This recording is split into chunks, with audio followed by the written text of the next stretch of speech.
আমি একজন পাপী।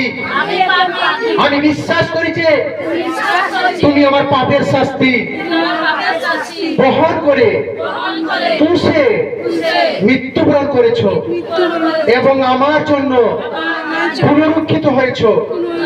হালেলুয়া। হে প্রভু, আমাকে ক্ষমা করো, আমার অন্তরে এসো এবং আমার জীবন পরিবর্তন করো।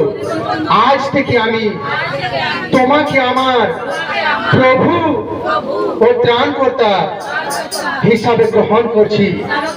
Hallelujah, hallelujah, hallelujah. প্রভু জোরে জোরে একটু হাতের তালি হোক। তার জন্য বলছি যে আমাদের বাবাকে, আমাদের বাবাকে আমরা যখন জগতে ছিলাম তখন আমাদের জগতের বাবা ছিল, কিন্তু আমরা যখনই আমরা প্রভুর কাছে আসলাম সেই দিন থেকে আমরা তার সন্তান হলাম। তার জন্য বলছি যে আমার বাবা সেই যিনি কারোর সঙ্গে ঝগড়া করে না।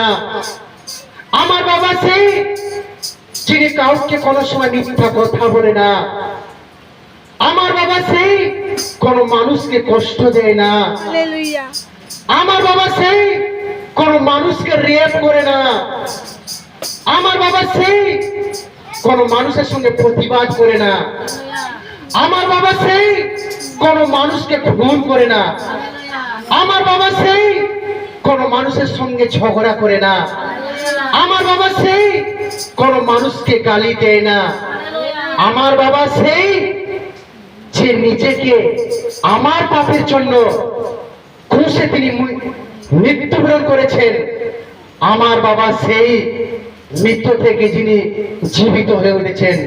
আমার বাবার নাম সেই তিনি রাজাদের রাজা, প্রভুদের প্রভু, ত্রাণকর্তা, উদ্ধারকর্তা, মুক্তিদাতা, ইম্মানুয়েল, প্রভু যীশু খ্রিস্ট।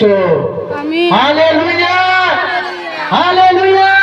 প্রভু জোরে হাতে তালি হোক। চলুন আজকে আমরা প্রভুর